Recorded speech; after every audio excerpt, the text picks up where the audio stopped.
live, man. The Bassmaster Elite Series on Lake Fork. If you haven't been paying attention, you're missing out. Like, it's kind of going down. And I really don't know which one is better. Is it the lake? Is it Lake Fork, or is it this field of Elite Series anglers?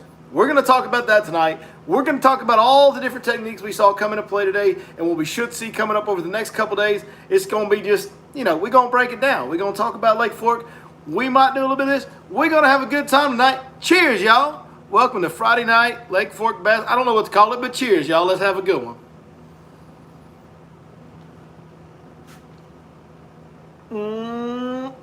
That's good right there, boy.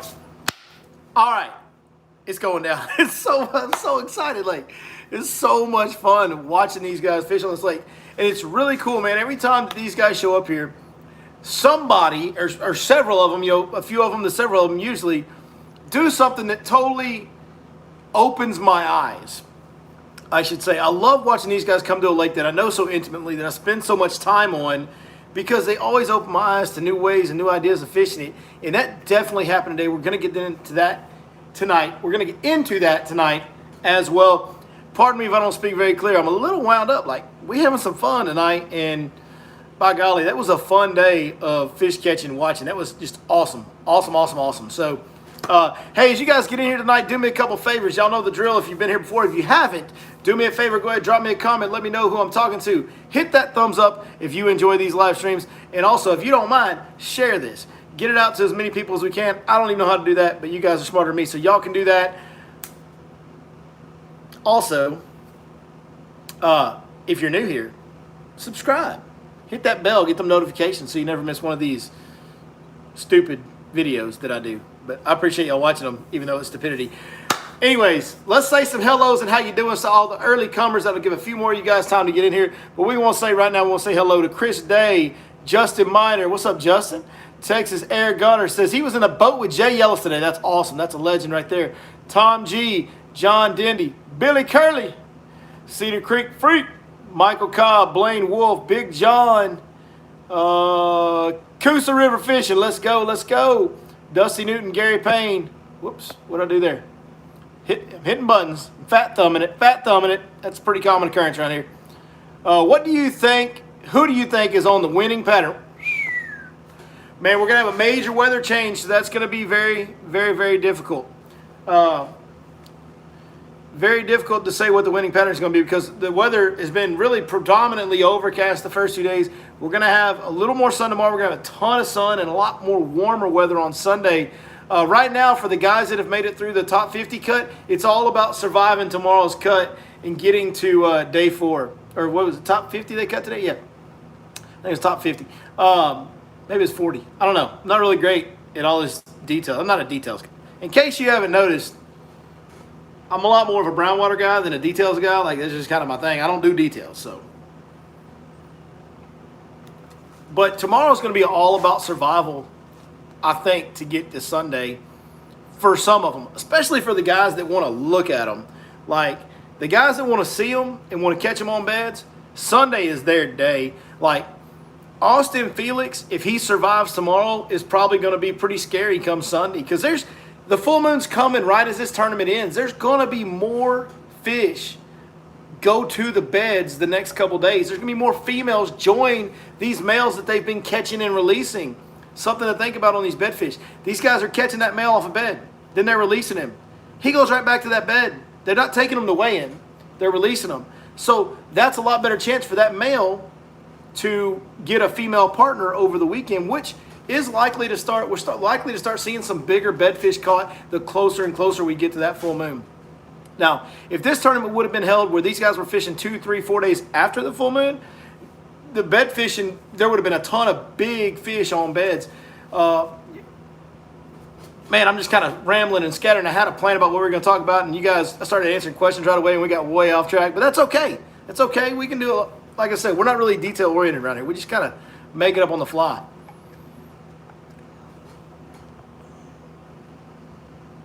Can you explain the weighing of the fish in the boat? Does it have to do with slot fish? Yes. They're weighing the fish in the boat because of the slot limit on Lake Fork. So it's funny because now we have Major League Fishing that has the catch, weigh, release format. But the catch, weigh, release format was invented by Texas Parks and Wildlife and the Toyota Texas Bass Classic back in 2006, I believe was the first year of that. That was the first time we had a catch-weigh release format tournament.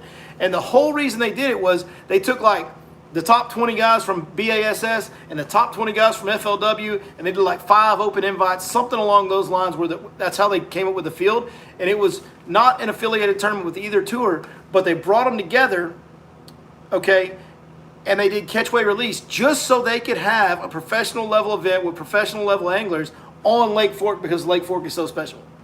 Just one of the many legends that makes it the Go Lake. I actually told you guys that wrong. The first original Toyota Texas Bass Classic was a team event, and I'm not real sure how they made up that field. I know it was a bunch of Bassmaster guys, a bunch of FLW guys, and some invite guys, and I don't remember exactly what the numbers were on that. Eventually, it evolved into like the top 20 from each tour and 5 invites. It was a 45 boat field, something like that was what it evolved into. But yeah, so the catch-weigh release format that MLF does now and that you're seeing the Bassmasters do when they come to Lake Fork, that was all created just so that we could have the pros fish Lake Fork back in 2006, I believe it was. So pretty cool. It's not the only thing Lake Fork's brought to the forefront of fishing. I mean, let's talk about this for a minute, because the title of tonight's video is it the lake or is it these anglers? Okay, which one is doing what we're seeing? What is it that's producing the magic that we're seeing? And do you guys realize, listen, I know we haven't seen a 10-pounder yet. We probably will before the weekend's over. I know we haven't seen a 10-pounder yet. But these guys go all over the country, a lot of times to the best fisheries. Santee Cooper, Okeechobee, Gunnersville, Clear Lake, Sam Rayburn, Toledo Bend, Falcon. I mean, we've seen these guys over the years at all of them, at every one of them. With a few exceptions to like the Falcon Whack Fest back in 2008. Outside of that, you just don't see the numbers of 7+ pound bass get caught anywhere other than Lake Fork. And oh yeah, Lake Fork is way smaller than all those lakes, than all of those lakes. So it's just an amazing, amazing, one-of-a-kind fishery. It brought the catch-weigh release format to the world of bass fishing 15 years ago approximately. It brought the Cinco to bass fishing. It brought the flutter spoon to bass fishing. It brought the technique of long lining deep crankbait, strolling. We call it strolling. Dean Stroman used kind of one of the grandfathers of that. Called it strolling crankbait. Long lining deep crankbait started at Lake Fork. I mean, you could really say that as far as the largemouth bass fishing world goes, live scoping for bass and tournaments started at Lake Fork last November with Patrick Walters in a major way. I mean, it wasn't where it started, but it's where it came to fruition. I mean, this lake, I can't begin to explain to you guys just how truly special this pond is. And it's, you know, it's one of the reasons I'm so lucky to do what I do. And I love what I do, because as fate had it, I never planned on moving to Lake Fork. When I moved to the town I live in now, I didn't know where Lake Fork was in relation to it. Total fate that had me end up here.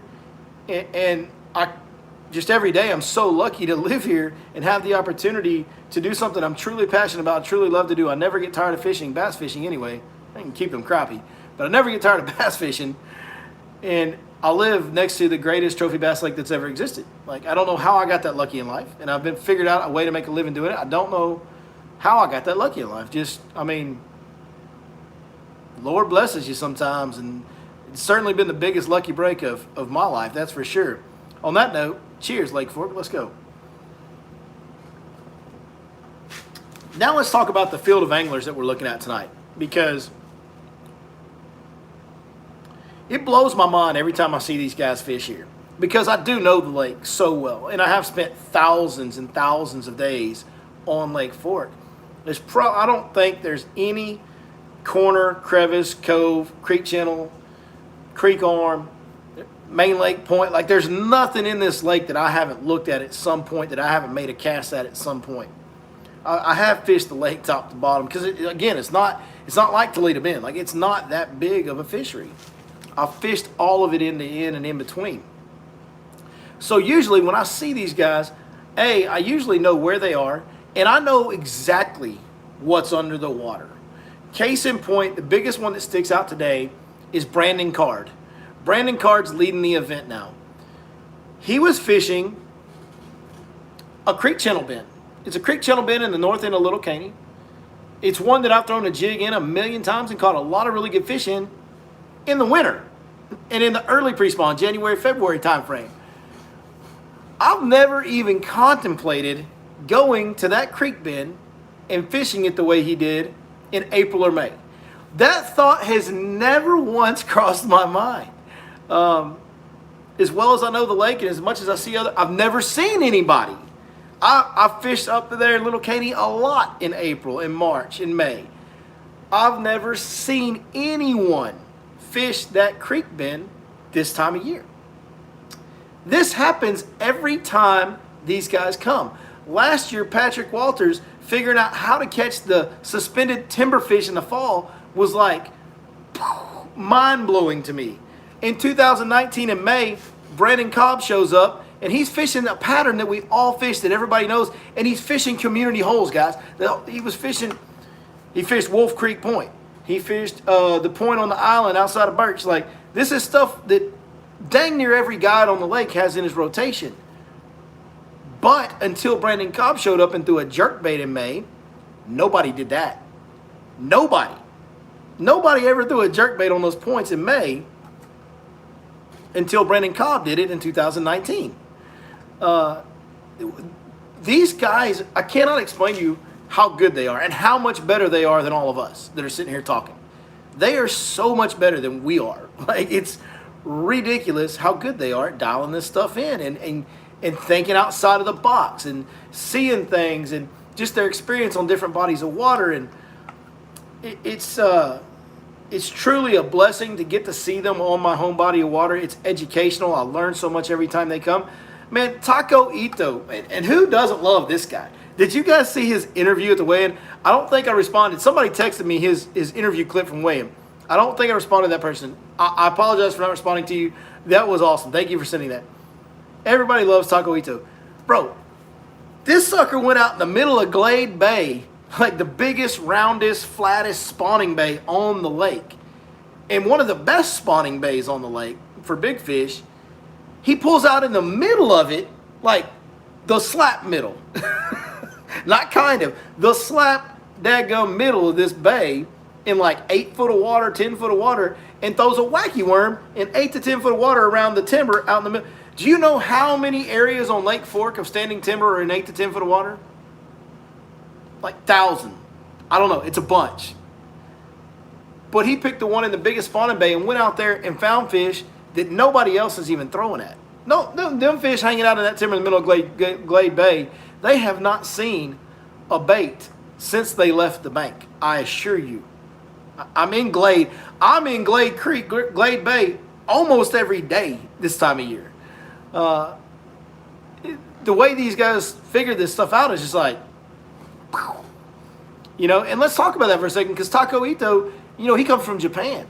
And I don't know how much you guys know about Japanese bass fishing. And yes, Lake B was there, and the world record came from there. And there are giant bass in Japan. But the vast majority of Japanese bass fishing is super pressured fish, smaller fish, and they really finesse fish a ton. It's why we get all these truly creative, innovative baits from Japan. They're totally new techniques, the spy baiting thing. I mean, you just go on. There's just a huge list of these kind of finessey and very unique and innovative ways to trigger bass into biting that come from Japan. Well, the reason why is those fish have so much pressure. So a guy that cuts his teeth fishing Japanese waters is going to be very prone to be an excellent finesse fisherman. That's exactly what Taco Ito's doing. He's taking what he knows and he's applying it to these waters. And top 10 last week, 3rd place, 4th place after day 2. Like, this guy went from 73rd to 4th place in a day. Like, what?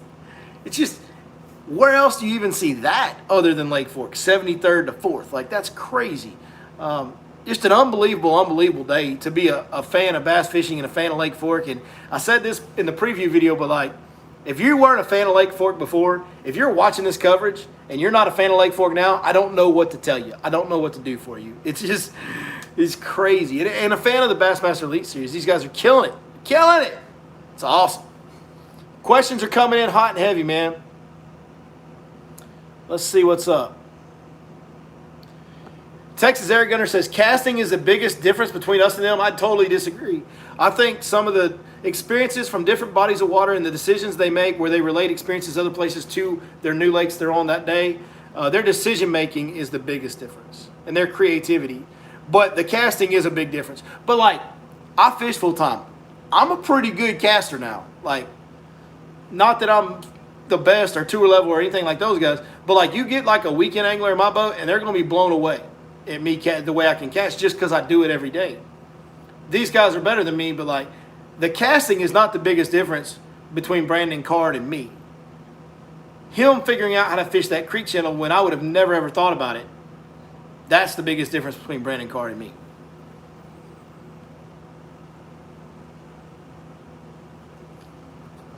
It's just a mental game, man. The decision making, the confidence, the willingness to go against the grain, like all that stuff is what to me is the biggest difference. Pause for station identification, folks. All right, we're ready to go now. Walters didn't throw a topwater bait. You know, I know this. Patrick Walters keeps a lot of rods on the deck of the boat. He throws a lot of different baits. And the camera wasn't on him all day, obviously. I mean, it was in his boat, but we didn't get to see every cast he made. So he probably did throw a topwater bait at some point today. Speaking of that, let's break into the baits. Let's talk about what's going on, how these guys are getting these fish to bite in these areas. So finally saw a frog bite. We did finally see a frog bite on camera today. Chad Morgenthaler got one up there in Pincher Cove is where he got it. And doesn't surprise me a bit. From that area of the lake north is where I've been getting most of my frog bites, with some other areas on the other side of the lake as well too. But a lot of my frog bites have been coming in that region of the lake and north. So that didn't surprise me to see that. Let's talk about the baits. Let's start with Brandon Card, our leader, coming in at like 55, 56 pounds, something like that for 2 days. You know, he started the morning cranking a mid-depth crankbait.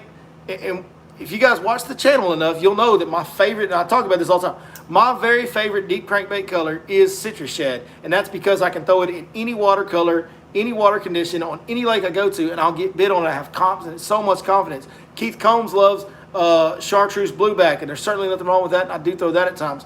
But citrus shad, which looks like this right here, that's the color he was throwing today. Now, I believe this is a C15 right here. He was throwing more like a 12-foot dive or something like that. That creek channel bend, where Brandon Card was fishing, if you would have panned the camera to the left of him most of the day, you would have seen a little secondary point that runs out in the north end of Little Caney. There's a big creek channel bend that runs right up to that point and makes a horseshoe. So the creek channel, there's a point here, there's a creek channel bend here. Brandon Card had his boat sitting right here and was fan casting across that creek channel, hitting 2 parts of that creek channel plus the bend and that high spot in the middle, which is an offshore point that creek channel bend has created. And there is some very, very dynamic timber root systems. There's even a couple big trees laid down on that little point that the creek bend creates that I've seen on my side imaging over the years. I love throwing a jig in there because it's hard, rough, thick cover in that creek channel bend. So it is a special creek bend.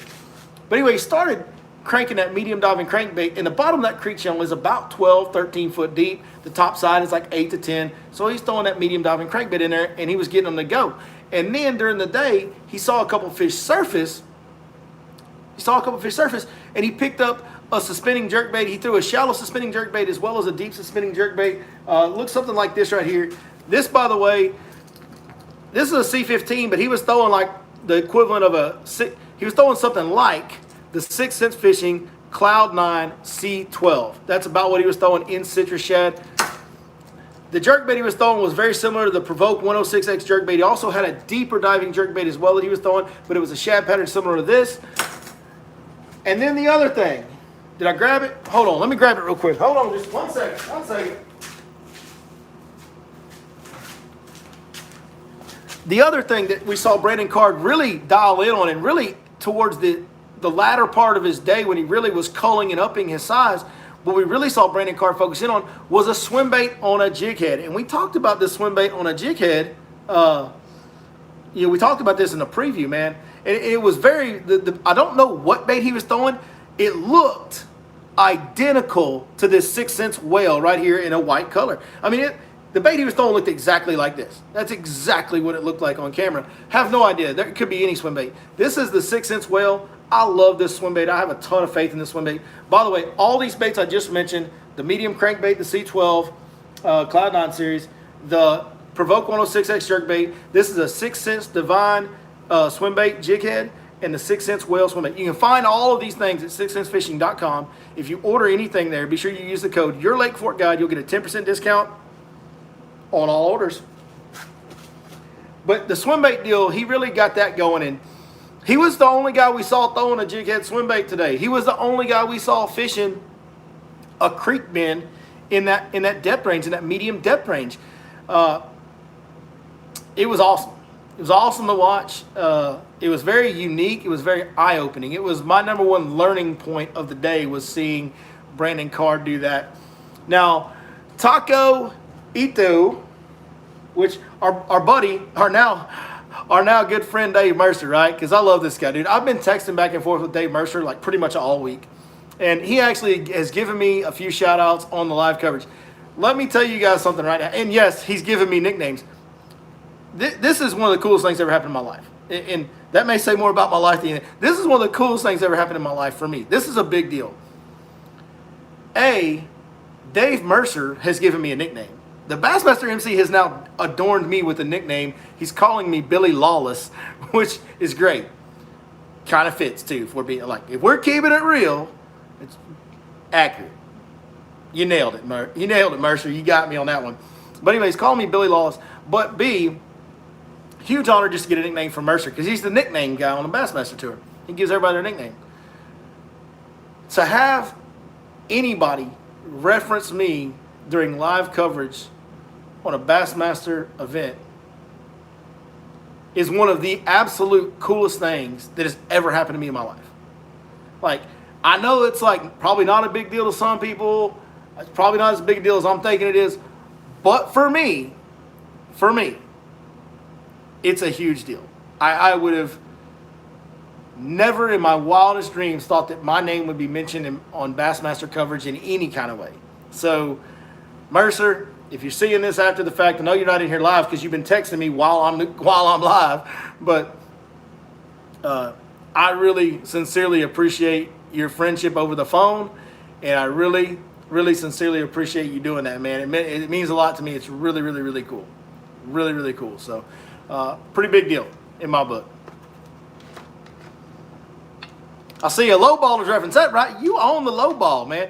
I guess we're just going to start calling all these podcasts so we can call all of them the low. This is the lowest budget actually live YouTube live stream you'll find. Like, we are the L ball, lowest budget actually live.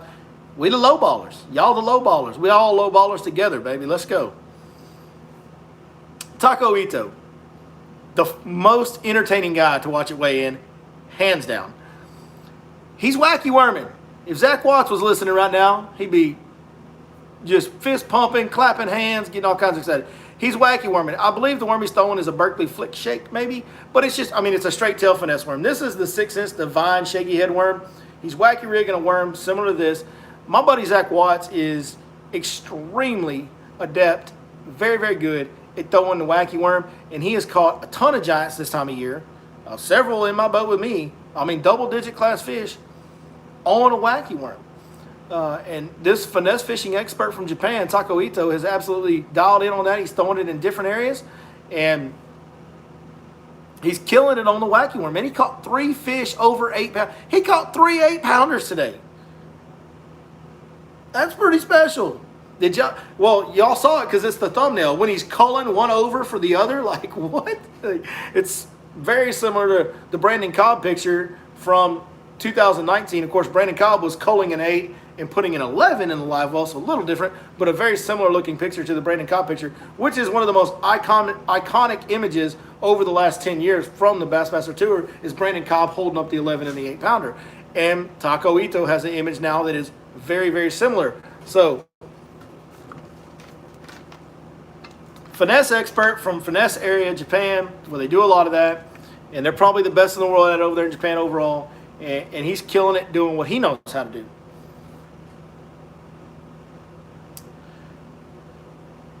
Moving forward, we did finally see a frog bite today by Chad Morgenthaler, and he's fishing all day long above the 515 East Bridge over there. Those fish, especially the further up that side you get, they're further along in the spawn. Now, there are still, and we saw him sight fish some today, there are still plenty of spawning bass in those areas, but there are more significantly more post-spawn fish in those areas. And that's where I really thought we would see more of the frog bite come in. Maybe as the air temps warm over the weekend, we'll see that play a little more. I don't know. I did hear one angler, I can't remember who it was talking about, he was fishing way up north, and there was nobody up there, and he was catching them on a frog, but carp moved in. The carp started spawning and really thrashing around the area and kind of messed up his area he was fishing, so he bailed on it. And that's unfortunate. It does happen this time of year. You'll get a pot, and it's not the whole lake at once usually, but you'll be in a pocket and catch them good, then the carp will move in the next day and start spawning, and you're done. You got to go find new water. Really unfortunate to have that happen in an event of this stature. But I have been surprised we haven't seen more frog bites. I said that last night as well. Maybe we will over the weekend, maybe we won't, because this tournament right now is being won from Mid-Lake South for the most part, outside of Chad Morgenthaler, basically. The other thing that I wanted to talk, a couple other baits that I've seen.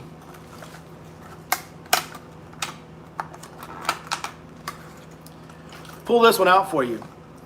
We've seen some guys today. I believe we saw Quentin Capo early in the day. If you watched Lee Livesay yesterday, if you watch these guys that are fishing these shallow points, we've seen several of them catch some really big key fish on an oversized square bill. And the one that was referenced on coverage today was a Strike King 4.0. I believe Quentin Capo was the one they were talking about. But this is the 6 cents mini mag. That's backwards, I know. This is a 3.8. Before there was a Strike King 4.0, there was a 6 cents 3.8. This little dude right here is my favorite square bill. It's a really, really good size. It is oversized, but it's a great size for East Texas and especially Lake Fork. Great little crankbait. Watch these guys that are fishing these shallow points, fishing the staging fish. The 3.8, 4.0 size square bills, that's the right one. When that shad spawn, and it seems like that shad spawn's getting going better and better throughout the week, and especially with some sun the next couple days, the shad spawn could really kick off, especially early in the day. Like tomorrow or Sunday, you could see a dude whack a huge bag of fish in the first hour or two of fishing on the shad spawn. And if they do, it's going to be one of two things that does it. It's going to be this oversized square bill, or it's going to be the other bait that we saw Mr. Capo throwing today. Towards the end of the day, you'll have to pardon me for a second here. There we go.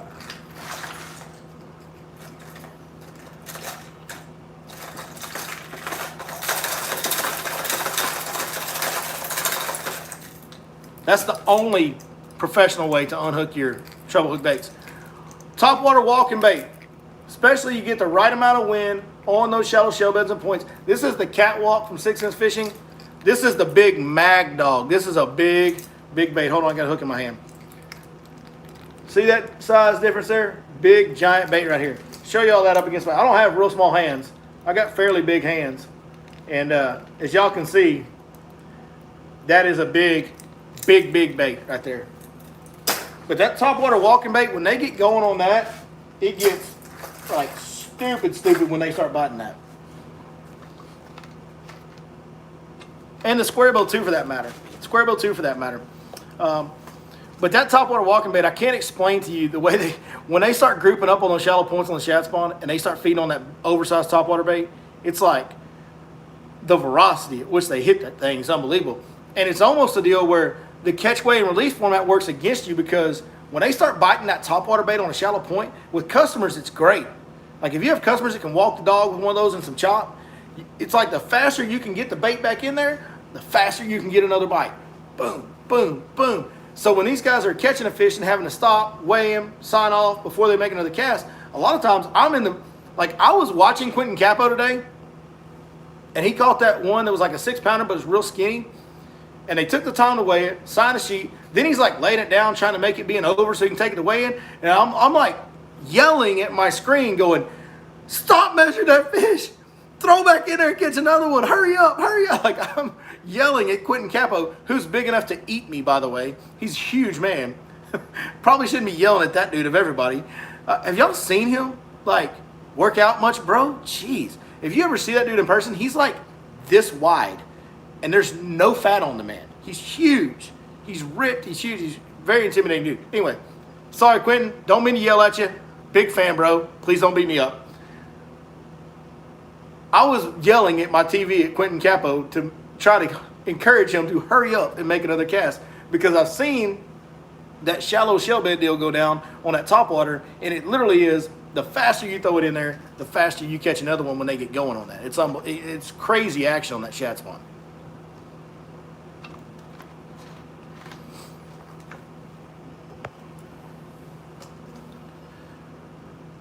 This tournament could save Quentin Capo's elite issue. It could. You know, they alluded to something today, and I have no idea what they were really talking about.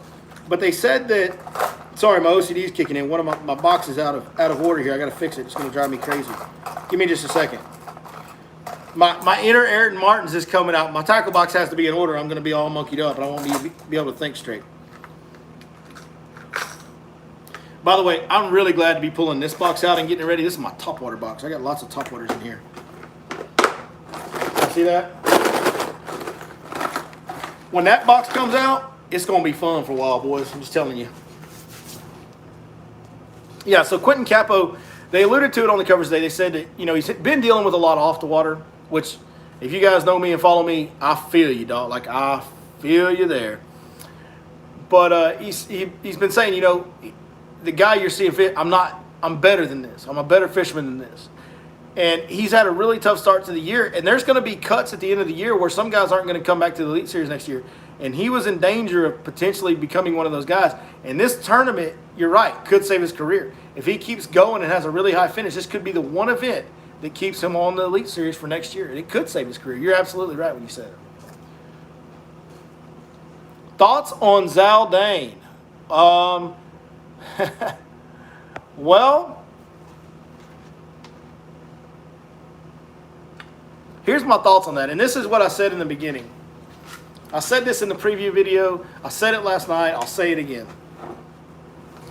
That big swim bait deal is super addicting, especially in a 5-fish tournament. Okay? Like they're fishing. Because you know, if you catch 5 on that big swim bait deal, you're going to have a good finish. If you catch 8 to 10 a day on that big swim bait deal, you're probably going to win.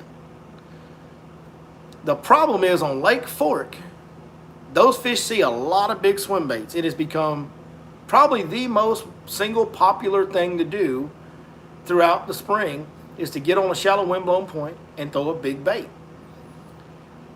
I don't think they're going to be able to get enough bites to win the tournament on it. I don't think they are. I mean, Zaldane almost didn't weigh a limit today. I mean, he only weighed 15 pounds today. I think we saw some of that today. I don't think there's going to be enough fish that will commit to that big bait and eat it. They may catch some fish on that big bait, but they're going to have to mix in something else. They're going to have to throw a jerk bait up there. They're going to have to throw a square bill up there. They're going to throw a Carolina rig up there maybe. I don't know. That's their decision. But I don't think they're going to get enough bites to win the tournament if they only stick to that big bait deal. Now, Lee's thrown the big bait, but Lee has also been throwing other stuff. Like yesterday, we saw Lee throwing a jerk bait and a square bill for most of his catches that we saw on live coverage. So, in fact, I said last night I was surprised Lee didn't throw the big bait more. But today he did. He did today. He did today. No doubt. No doubt. You guys are killing it in the comments tonight. The questions and comments are wonderful. Thoughts on Zaldane? Great mustache. He does have a world-class mustache. Zaldane is committed to that swim bait deal, though. Like you can tell, listening to him mentally, he's locked in on that swim bait deal for sure. For sure. So, yeah, I think he's going to ride that one until it bucks him. We'll see. See how he ends up. He's got a little ground to make up tomorrow for sure. You know, the other thing, Patrick Walters, guys, was leading after day one. Now, he ended up salvaging a limit, and he's in 4th or 5th or something like that. He's still in the mix. But like I said, in my opinion, especially down on the end of the... Patrick is fishing as far south on the lake as you can go pretty much. These are the latest spawning fish in the lake. I don't think he's going to get any post-spawn fish come back out to those areas in time to help him for this tournament. Because those fish in that area of the lake just started spawning in the last week. In that area of the lake he's fishing. Everything he's catching is still pre-spawners that, to me, are going to be leaving him more and more the closer we get to this full moon. The thing that gives me hope for Patrick is he discussed on day one how he had planned on doing some sight fishing. So if he either changes areas of the lake Or if he goes to sight fishing on the next 2 days that are set up better for it, then he can still stay in it. He's not out of the tournament by any means. If we remember the 2019, the Brandon Cobb victory, he had a 15-pound day too and still caught 115 pounds for 4 days and won. Now, his day 3 was out of this world. It's like 38 pounds or whatever crazy number it was. So Patrick Walters is not out of it by any means. But he needs to go do what he can early on the shell bed deal, shallow point deal, shad spawn deal in the morning, or with his live scope, however he wants to do it. Do what he can, maybe catch a big one or two, and he probably needs to go try and look at them and get some 5 to 6 pounders in the boat looking at them tomorrow. And he can do it. We'll see. We'll see.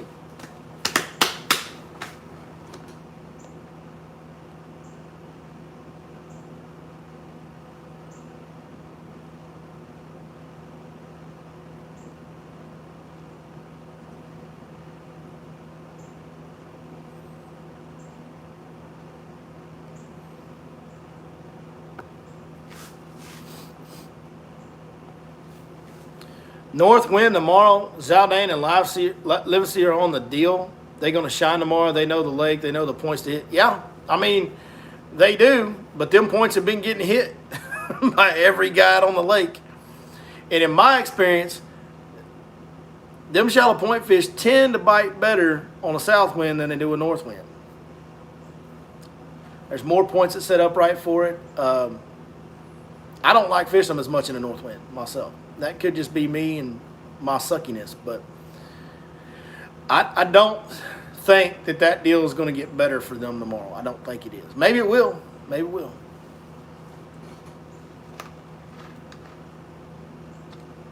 Monday, April 26th is a full moon? Yep. Yep, they are.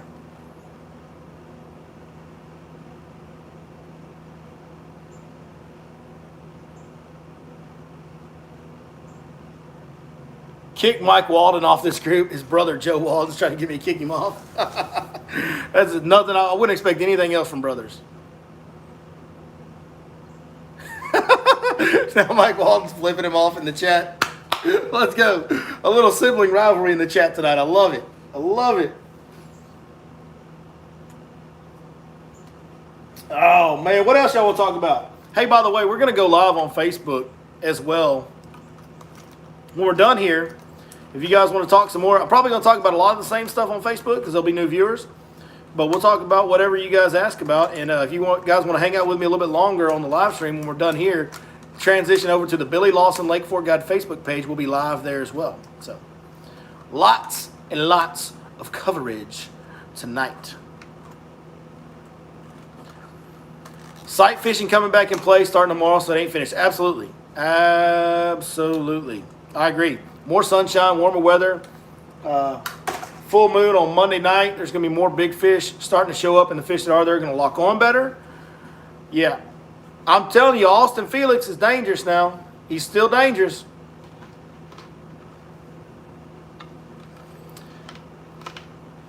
Are you surprised there aren't more guys way up in creeks or downsizing, finessing like Ito? Yeah. I am surprised at that. And I've said this, I'm really surprised we didn't see more guys having success throwing a frog or a chatterbait or something up in some grass up north. Really surprised we haven't seen more of that. Those fish are so much further along. I guess maybe the carp might be messing that up because that one guy said he was catching on a frog and the carp messed him up. So, I don't know. That has surprised me. As far as more guys finesse fishing, that doesn't really surprise me because the deal is when these guys come to Lake Fork and they come in the springtime, they don't want to finesse fish.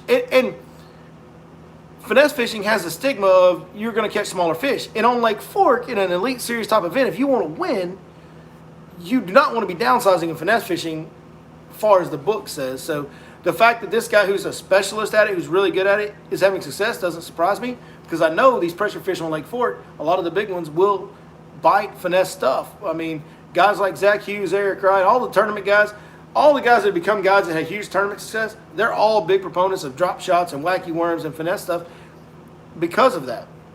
So it doesn't surprise me that Taco Ito does it, but I'm not surprised that more guys aren't doing it because who wants to come to Lake Fork in the springtime and throw a finesse bait when you're fishing a 5-fish derby?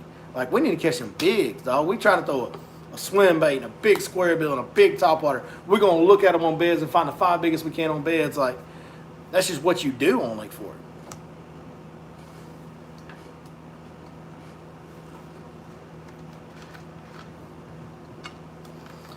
Talk about sight fishing opportunities. What is the front, the rain, and the north wind tomorrow going to do to it? The north wind on Lake Fork, here's the deal about sight fishing on Lake Fork. There's so many areas and so many corners and cuts to get out of the wind that you can always sight fish in the wind no matter what. So the wind is not going to affect it. As far as it being out north, the fish don't know it's out north. It's going to open up some areas that had ripple on them today. Some fish that didn't get looked at today because the wind was blowing into them. Tomorrow, the wind will be blowing away from them, and they'll be protected from the wind, and you'll be able to see them better. So there's going to be fish that didn't get messed with today that are going to be able to be gotten to tomorrow. As far as the front and the rain, most of the rain is missing Fork right now, guys. We got a huge lucky break.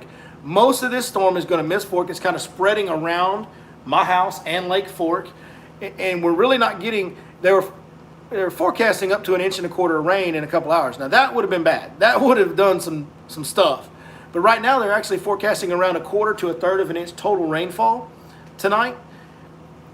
That's not going to do anything. That's not going to mess up the water clarity. If that holds true and we only get 1/4 of an inch of rain or 1/3 of an inch of rain, the sight fishing deal is not going to get messed up at all, and we're going to get warmer weather. So even though there's a front, the weather is going to be warmer than it has been, especially the nighttime temps. We're going to get more sunshine than we've had the first 2 days, and that's all better for sight fishing. So we should see more and more sight fishing come into it, and especially with that full moon coming on Monday, there should be fish locking in better, being easier to catch. More females joining males every day as we go. So I think I've said that a few times tonight, but that's what's going to happen. Now, let me say this. The right guy gets lucky and hits his timing exactly right and pulls up on the right shallow point at the right time, he could end this deal real quick. What is very much possible is a 35 to 40 pound bag in less than an hour on one shallow point. That is very much possible this time of year, especially with these guys and how good they are. If that happens for somebody, it's going to change the whole dynamic of the tournament. For sure. Like, of course it would, right? So, it's Fork. You never know what's going to happen because there's so many. Like, a guy went from 73rd to 4th. 73rd to 4th today, in one day. You don't know what's going to happen on this pond. I will say this. We talked about this in the preview video, and one thing that we are seeing, and we see a lot at Lake Fork, especially in these spring and early summer events, we're seeing the diversity of the fishery. And we talked about that, especially the shallow water diversity, how you can fish, shallow windblown point shad spawn. You can go sight fishing. You can throw a frog. You can just flip bushes like Chad Morgenthaler did most of the day. You can get out a little bit deeper and finesse fish. You can get in mid depths and do middle crankbaits and swim baits and suspended baits. And think about how many different ways guys are succeeding. Just look at the top 10 alone, and all that is happening within the top 10. The diversity of this fishery, it's one of the many things makes it so special. It's one of the reasons that so many guys like Lee Livesey, like Kelly Jordan, like Takahiro Omori, like Dean Rojas. The list goes on and on and on. A lot of guys have come from this fishery and really trained and become the tournament anglers they are on this fishery. And the main reason that worked for them is A, we got big fish that are hard to catch because of the pressure, and B, the diversity of the fishery. That's what trains these guys to be so good. Guys that are from Lake Fork can typically have an easier time going out to other fisheries and figuring them out because of the diversity of the fishery. Only on the Goat Lake, that's right. Scott Martin, he made a big jump just by being consistent. He didn't have like a huge bag today, but he did make a big jump by being consistent because there was some guys that fell off today.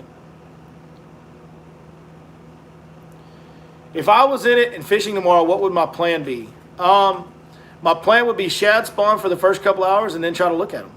But I'm a sight fisherman. That is, if there's one technique that I feel like I'm better at than anything else, it's sight fishing. That's the thing I have the most confidence in. It's my favorite way to catch them. if there's any tournament going on and I got sight fish, I'm going sight fishing. And I think I could do pretty good. I don't think I could win this tournament. I mean, I can't compete with these guys. I can't beat all these guys. I could beat some of them, but I mean, that's just any tournament you look at. Some have, that's just fishing. We all have good days and bad days, even on that level. Yeah, I'm wondering with Brandon Card, here's what I don't know. I don't know if I should even say that. I don't know. Like that creek gentleman he's fishing is really good. There's one about 400 yards down the creek from him that's usually better in the winter. But I don't fish them this time of year, so I don't know. In the wintertime, though, when I fish them with a jig and in the pre-spawn, when I fish them with a jig, there's one about 400 yards up the creek that's better. So will that one creek bend hold up for 4 days? I mean, he sat on that creek bend basically all day today, I think. So maybe. I mean, the north end of Little Caney does have a big population of fish, and they have been spawning for a while up there. And that is an area where there's more post-spawn fish, and that's what he's catching predominantly. So it could theoretically hold up. It's Lake Fork. I mean, god dang, these type of spots like that can reload every day sometimes. So I don't know if that one spot, that one creek bend is going to hold up for 4 days. I don't know.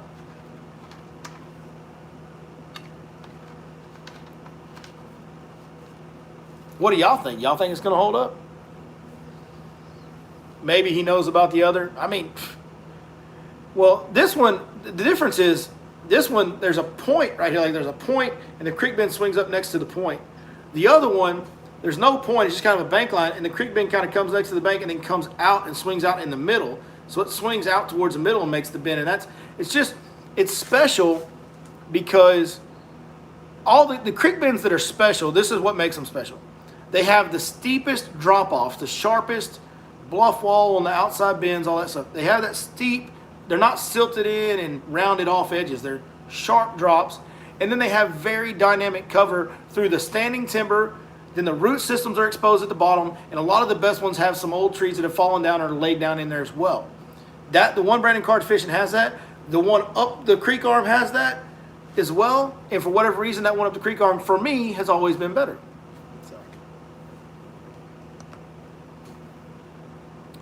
Cedar Creek says he's going with Zal Dangerous.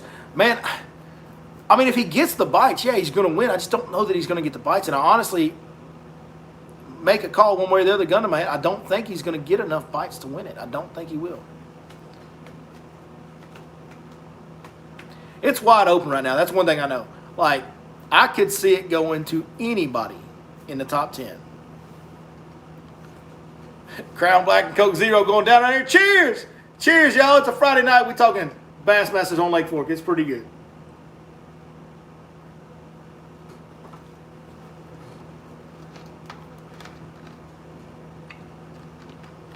It's been fun. I don't know if this has been I think this has been my favorite, so far, my favorite Lake Fork tournament. Just because of the time of year it is, the diversity, all the different techniques we're seeing.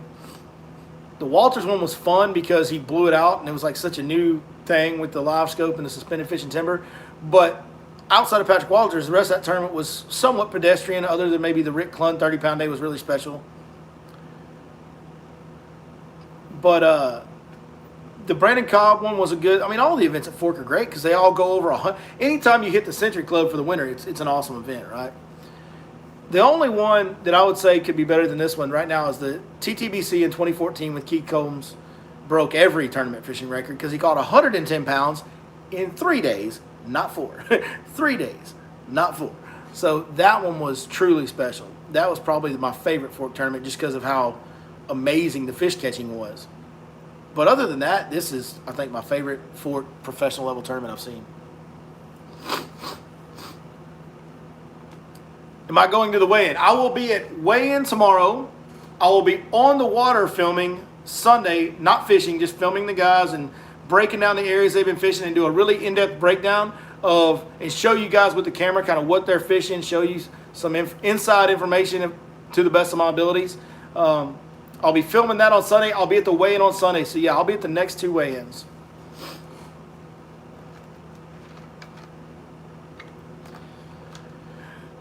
Dustin says he's going fighter. It will take more than just a swim bait. I agree with that. It'll take more than just a swim bait for these guys to win.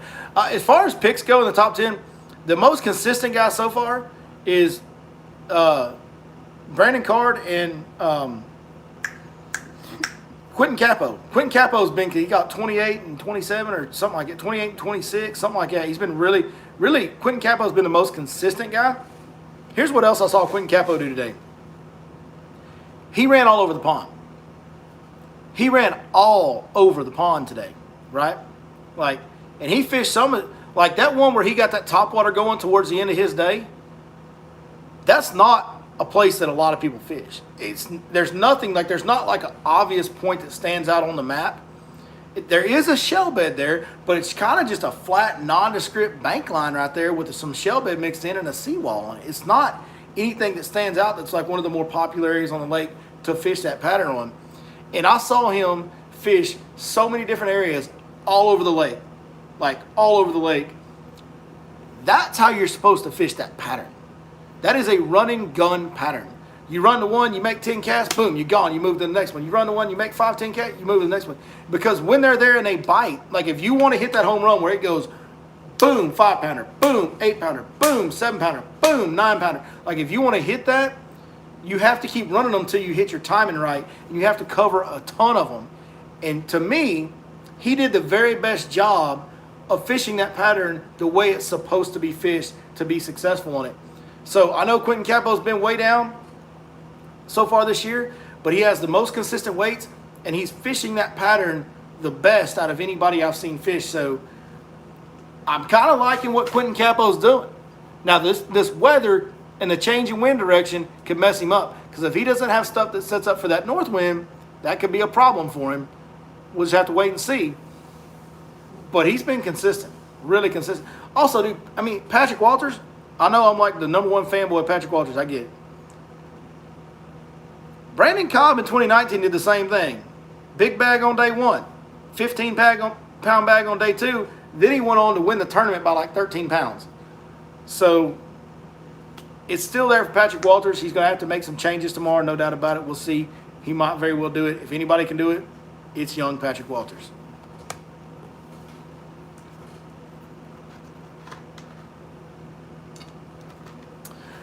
Well, guys, I appreciate y'all joining us tonight on this live stream. I'm going to go ahead and wrap this one up. We are about to start. I'm going to take like just a couple-minute break, and then we're going to get started on Facebook, on the Billy Lawson Lake Fork Guide Facebook page. We'll be live there as well. I apologize for those of you that were going to make your way to the seminar. I didn't want to ask anybody to drive in this weather that's coming, and it was supposed to be hitting right about the time we were doing the seminar, so we went ahead and made the decision to not host it there. But that's why we're doing 2 live streams on each platform tonight on social media, trying to still give you guys best information we can. You know, we never stop around here. We're absolutely relentless in one thing, and that's trying to love our fellow man and help each other catch more and bigger fish. It's what we've always stood for since day one, and that's what this whole conversation is about tonight. It's about having fun with you guys, about loving our fellow man, fellowshipping a little bit, and then also, while we're doing that, we're going to try and break down whatever we can to help you guys catch fish in any way that we can, and we will never stop doing that as long as I'm in charge of this platform. My promise to you, man. Thank y'all so very much for watching. We'll see you next time right here on your Lake Fork Guide.